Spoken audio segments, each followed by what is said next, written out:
Because of her height and her size, everybody was just like, oh, that's Sharon. Like, we knew because she was like 4'11", 5 feet, and not even 100 pounds. And everybody just loved how Sharon could just get around and say hi and all the energy that she had. She was tiny, but let me tell you, this woman is fierce. Don't freaking mess with her.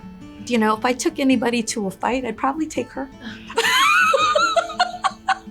Sharon and Joy walked hand in hand many times. I saw her breaking out tons of cans of paint, color of her choice, and painting a reasonably sized condo, her color, her way. Didn't ask permission, which I think is great. For her, she would just break past that, break the ceiling or kick down the door and just, I'm gonna do it. I'm whatever I feel I'm gonna experience. She liked learning too. She took her aerospace studies degree and went on and did other great things and spent some time at JPL, went on to Warner Brothers, and she was just a very smart, intelligent young woman. Living with Sharon was a quirky experience, because she is a quirky person. So it's fun, but then it's also like, what is she up to next? Oh, okay, so she's gonna go, what? She's gonna take pilot lessons? Oh, okay. She's doing that this week? All right. You know it's Sharon. When you hear her laugh, there's a lyrical, musical note to her laughter, and it was a very loud laugh for such a small person. Like something like that. Sharon's laugh, I can't really, it was heartfelt. It was from the belly, I know. I would say, okay, maybe not Eddie Murphy kind of laugh, but maybe like a soprano version of that laugh, maybe. I would say, but faster. There you go. I would say listen to Sandy laugh. Close your eyes and listen to her. Yeah. To me, very it's similar. Like, that's Sharon's laugh. Yeah, I agree. But it's a hearty laugh. She's, okay, I can't. Okay, I can't do it. I can't do it.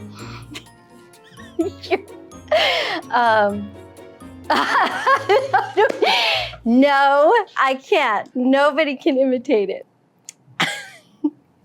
My friends and I, we used to like go to this magic shop and get these Afro wigs. So we would actually go buy Afro wigs and go to the club in Daytona Beach, and all of us would wear these Afro wigs. They got a lot of attention. Everybody's like, look at those guys with the Afros. And I was probably like 140 pounds at the time, like 5'7" or 8. And Sharon would always tell my friends, she's like, look at John, he looks like a lowercase I. Because I was so skinny with this big dot on my head. Yeah. So it was, that was one of my favorite memories. I mean, she just had like the funniest things to say. She just always came up with stuff that was out of the box, and she just found ways to laugh every day. She was talking about a guy I will not name. Let me just read a little bit of it. There's one guy that has liked me for a long time, blank. He took me out for Valentine's Day, and since then we've become closer friends, but he annoys me. I'm so mean to him. See, Mayor, nothing has changed. This past weekend, he came over and we watched Love Affair, and he irritated me so badly that when he stood up to gather up all of his stuff, I ran to the door to open it for him to leave. I mean, the boy didn't even say a word about leaving, but there I was, waiting at the door to get rid of him. Ha, ha, ha. That makes me laugh just thinking about it. But she did talk about, like, of course she wanted to, settle down, get married eventually. And it was kind of close in some cases, but obviously it didn't happen. But she loved to love.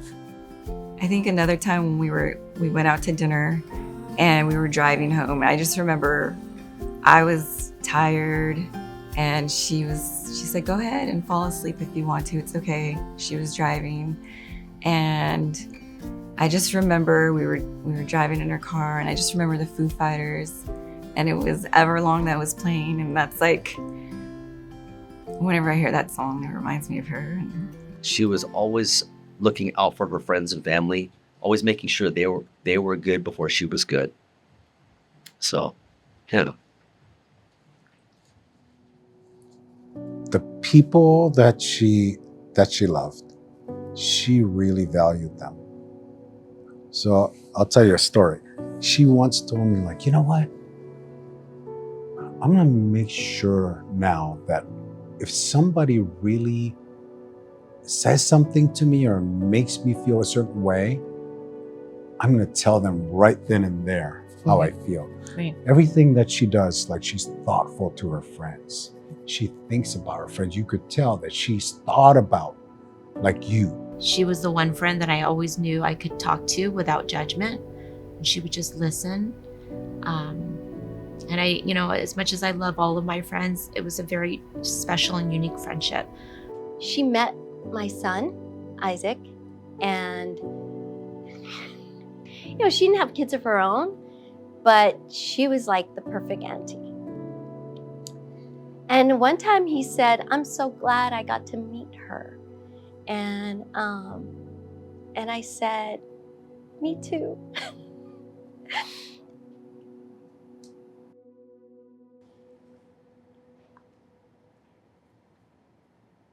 I was at work at the time.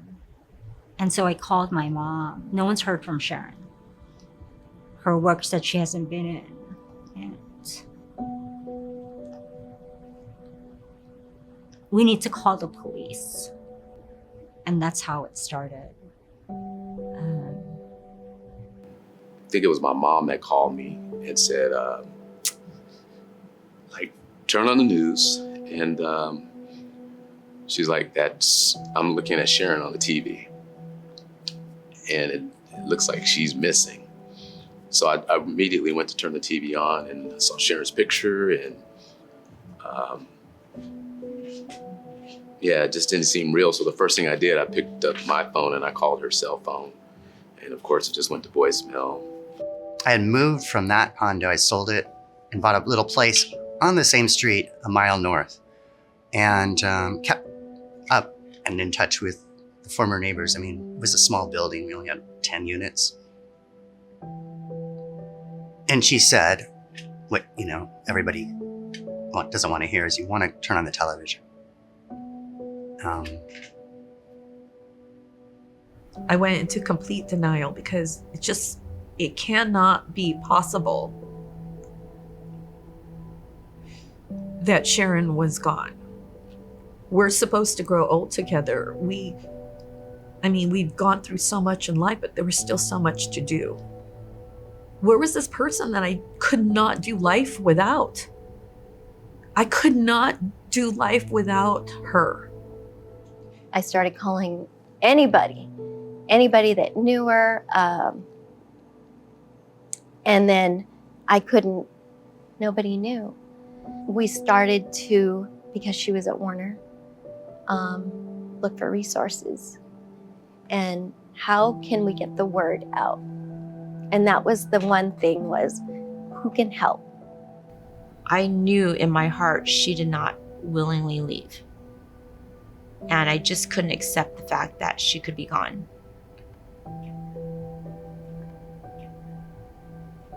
I'd never experienced terror like that before. It was devastating.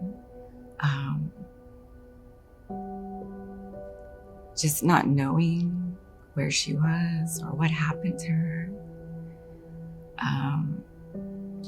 And then when we finally found her, it was not the outcome any of us expected or wanted. Angry. I was angry. Because, man, Sharon, she was a fighter. Yeah. She was a fighter. She fought for everything. She fought for her relationships to be close. She fought to advance her life. She fought for her life as far as how can I be happy? And then to think that, somebody killed her. I was angry. I was really angry. I'm still angry to this day. Yeah. Like trash, left her in the back of her car. No respect for human life. No respect for her life. And I don't know how my mom deals with it sometimes. That's to lose a child. Like, To look into a parent's eyes to see that they got to bury their child,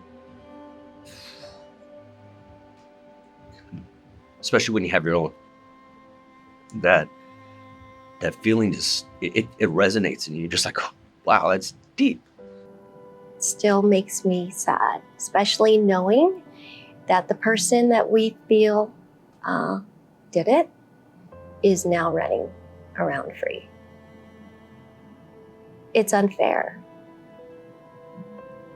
And she deserves so much more justice than that.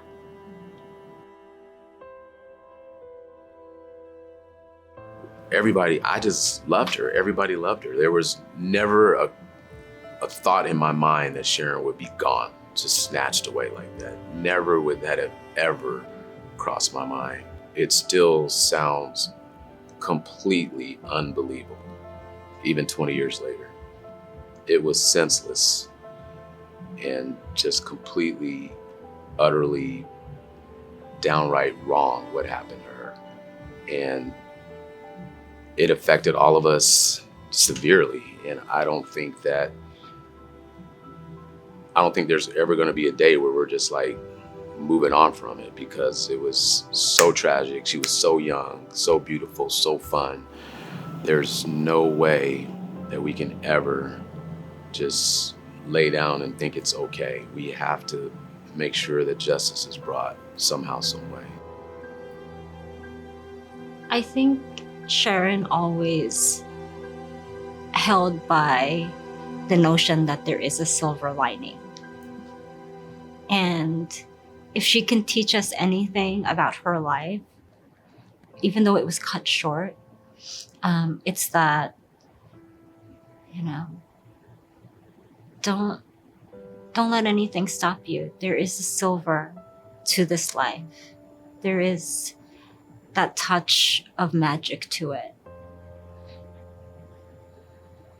I feel like that's really how she lived, somehow subconsciously knowing that.